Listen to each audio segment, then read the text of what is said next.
వరుస food poison ఘటనలు కలవరపరుస్తున్నాయి తెలంగాణలో. ఆ ఘటనలు మరొక ముందే ఇంకో ఘటన వెలుగులోకి వచ్చింది. మరి ముఖ్యంగా ప్రభుత్వ బడులలో ఈ దారుణాలకు సంబంధించి ఒకటి వెలుగులోకి రావడం ప్రస్తుతం ఆందోళన కలిగిస్తోంది. ఇప్పుడు ఈ వంతు ఖమ్మం జిల్లా రఘునాథపాలెం బీసీ గురుకులం. అవును, విజువల్స్ మీరు చూస్తున్నారు. ఖమ్మం జిల్లా రఘునాథపాలెం బీసీ గురుకులంలో దారుణం జరిగింది. ఎలుకలు కొరకడంతో విషమంగా విద్యార్థిని ఆరోగ్యం మారింది. విజువల్స్ మీరు చూస్తున్నారు. ప్రస్తుతం ఆ విద్యార్థినికి సంబంధించి ఆ ఎలుకలు కొరికిన ఘటనకు సంబంధించిన విజువల్స్ మీరు చూస్తున్నారు.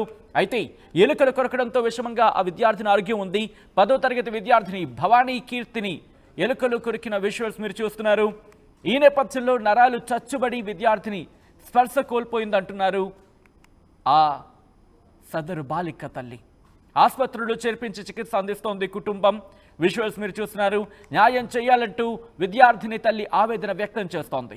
గతంలో పలుమార్లు ఎలుకలు కొరకడంతో గోప్యంగా ఉంచి వ్యాక్సిన్లు అందించారు పాఠశాల సిబ్బంది అంటూ అక్కడ చర్చ జోరందుకుంటోంది. ఇంకెంతకాలం ఈ దుర్మార్గం, ఇంకెంతకాలం ఈ దారుణాలు? అవును, చదువుకోవడానికి వచ్చిన విద్యార్థులకు కనీసం మన భద్రత కల్పించలేకపోతున్నామా? మరీ ముఖ్యంగా టెక్నాలజీ ఎరా మాట్లాడుకుంటున్నామే.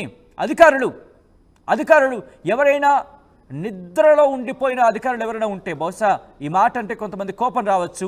ఇక్కడ నేను అంటోంది అలసత్వం వహిస్తున్న అధికారులకు సంబంధించి, ఇంకా అలసత్వంలో ఉన్న అధికారులకు సంబంధించి నిద్ర నుంచి మేల్కోవాల్సిన పరిస్థితి. భవిష్యత్ తరాలని మీరు చిరిమేస్తున్నారు. ఒక్కసారి ఆలోచించండి.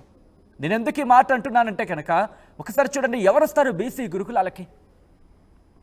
కనీసం చదివించుకోవడానికి స్తోమత లేక తమ బిడ్డల్ని చదివించుకోవాలని ఒకే ఒక కోరికతో పంపించే తల్లిదండ్రులు ఒక విధంగా చెప్పాలంటే వాళ్ళ ధైర్యం, వాళ్ళ సాహసం అనే చెప్పుకోవాలి. ఎవరు పంపిస్తారు? ఒక్కసారి చూడండి.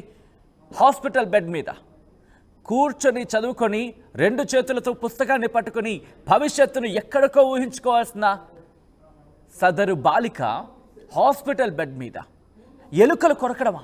ఇంత దుర్మార్గమా?